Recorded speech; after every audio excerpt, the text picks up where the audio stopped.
Good morning, everyone. Romney Smith at WTOC for The News Now. This is where we bring you local, regional, and national stories that you'd like to be kept in the loop about. So thank you so much for joining us. We are on multiple platforms right now, including our website, WTOC.com, the WTOC apps, Amazon Fire Stick, Roku, Twitter, Facebook, lots of different platforms. But I specifically want to highlight Facebook because if you're on that, you can always interact with me live right now. Give a shout out of where you're watching from, leave a comment, ask a question. If you do ask a question, I will do my best to get you an answer within this digital broadcast. And if I can't, don't worry. I can always go back in the comment section and leave a note for you or a link pertaining to directly what your question is. So good morning to Valerie Burgess, Diaris Witt, and Naomi Fountain in Brunswick. Thank you so much for watching. We appreciate it. And hello to Jessup, too. I've got some social media people in the background. Hello to you, too, and thank you so much for watching. All right.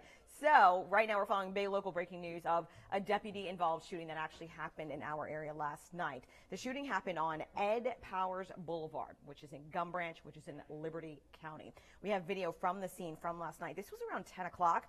Deputies say they were serving a search warrant when a man named Charles Hyde was shot. We are working to learn more information about what caused the deputy to shoot and the condition of the victim. I want to give you a look at his picture right now. This is him. And again, he was taken to Memorial to be treated. The deputy involved that shot him was not hurt.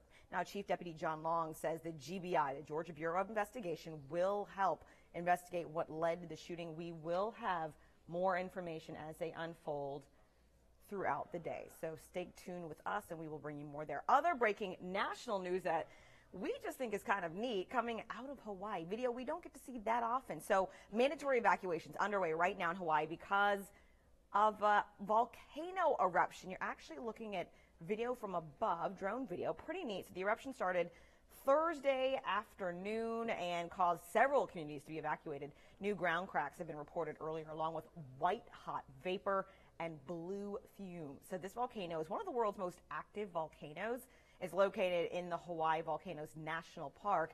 Nearly 15,000 acres of the park are closed right now because of the possibility of a new eruption, quote, unstable geologic activity. That's crazy. Can you even imagine? Wow. I want to get back to Facebook really quick. Hello from Gulfstream. Appreciate you guys watching. Robbins Air Force Base. Thank you so much.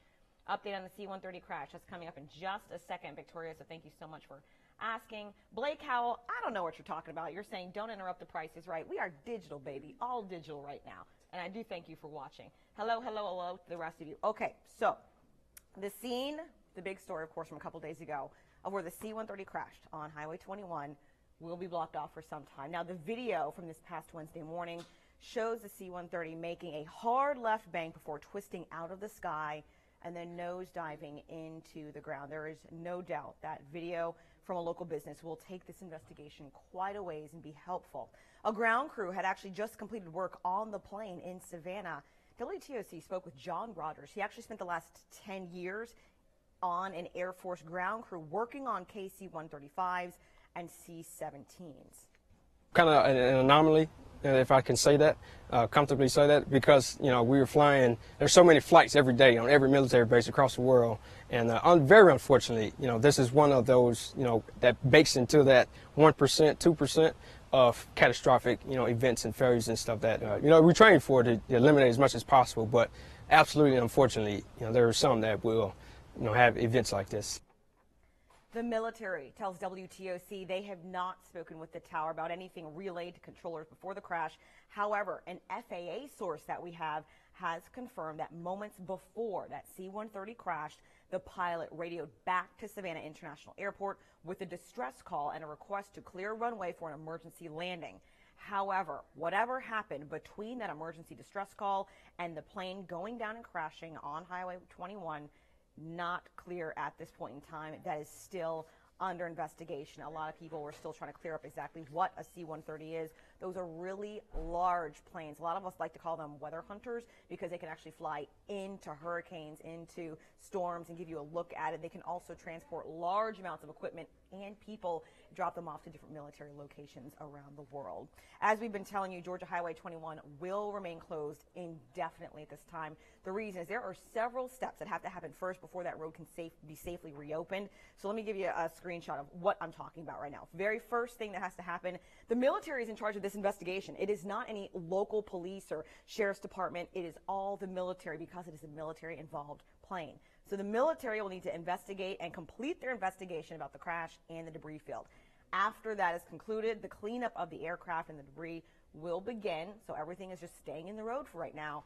Third, any hazardous materials will need to be mitigated and cleaned up to make sure they are no longer a hazard to any people on the roadways.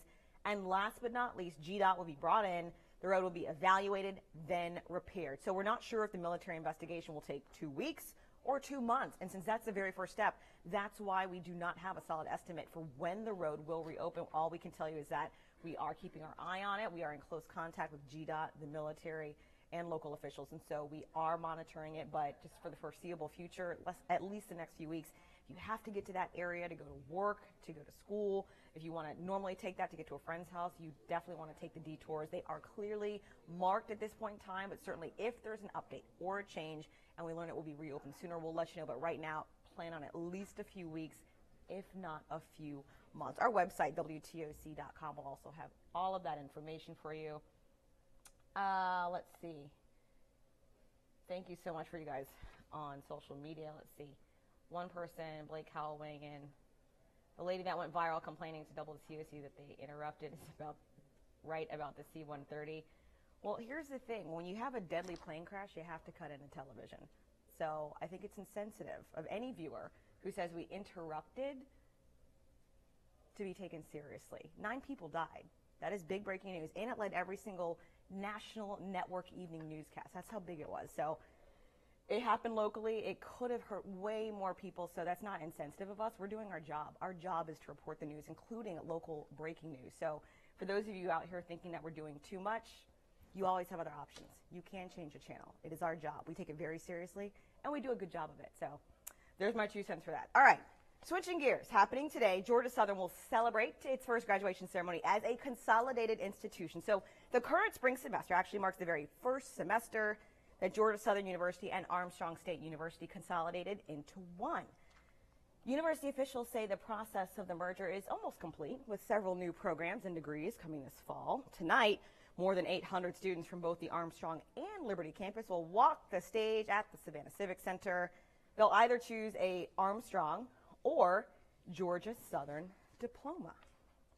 Good things are coming, and will continue to keep coming. But this is part of it, is being able to bring the resources of the 2 universities together. But yeah, we're very excited. I mean, more than 4,000 students graduating throughout the coastal region. That's news. That's tremendous, and they're ready to come in and be part of the workforce in the region and make a difference. So.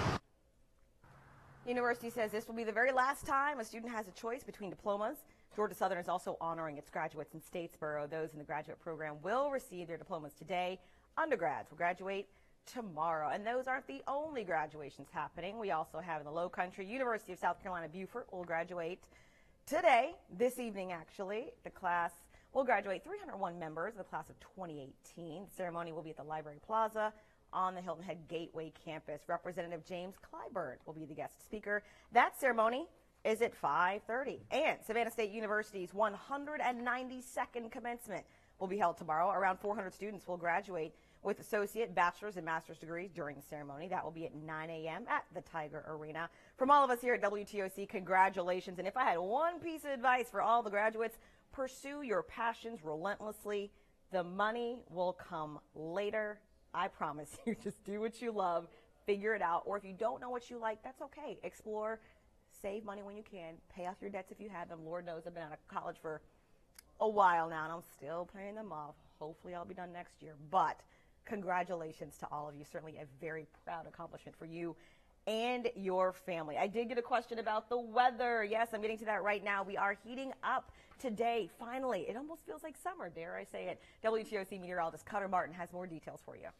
First weekend of May, and we could see some decent beach weather out there. Today, Friday, conditions not bad. Water temperatures around 70 into the lower 70s. Your wave height's a little bit lower today, increasing to 2 to 3 feet heading into your Saturday. Generally, the rip current risk is low, though do watch out near piers and jetties. Southerly breeze, a little bit gustier in the sand there, 10 to 15, gusts up around 20. So great beach weather today. Remember, UV indices very high, and you'll need the sunscreen both today and Saturday with plenty of sunshine. But I do suggest you keep an eye on the Sunday forecast if you wanted to take your beach plans and postpone them until the second half of the weekend. We could see showers, more clouds in the forecast Sunday, so best to go out today, perhaps this afternoon, this evening, as well as on your Saturday. You can continue to get further updates on that rain chance and your complete hour-by-hour current conditions and a lot more below in the WTOC weather app. Forecast also at WTOC.com and on TV.